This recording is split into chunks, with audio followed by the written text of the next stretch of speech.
he was a great example, Yeah. of what we need from the church and Christians being the salt and light in a community like the university that we see today. That's right. What do you think about that, Zach? Yeah, I was just gonna add, our politics should be informed by our faith. It shouldn't be like this, just like they're completely separate from each other. And Brown, some of the country's Ivy League schools, like Brown University, for example, was founded by Baptists. I believe Yale and Harvard were founded by Congregationalists.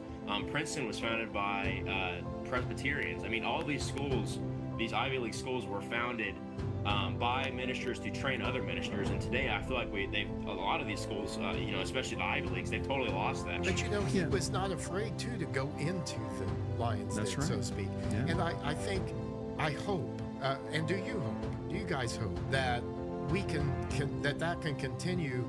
Maybe it's not one Charlie Kirk was the leader of this, recognizable leader, but this needs to happen across our country. Well, one thing I want to see that I hope Turning Point USA, and it seems like they're not doing this, but I hope they don't change their approach to what they're doing on college campuses. Don't let that murderer, that assassin, change the mission 100%. of TPUSA. Still going on campuses, having these open discussions, having these debates. That's the solution. That's the only way we're going to turn this country.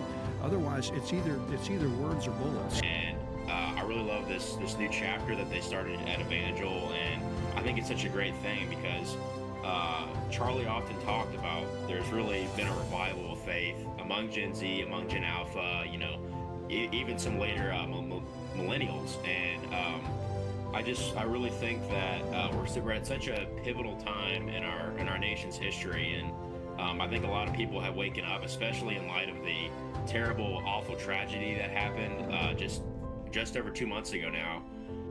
I think a lot of people are turning to faith because there was a lot of demonic reactions to his death, as we saw online at U of L. There's flyers posted saying debate this, and it was a terrible graphic image of Charlie. I mean, it was a cartoon, but it was still awful.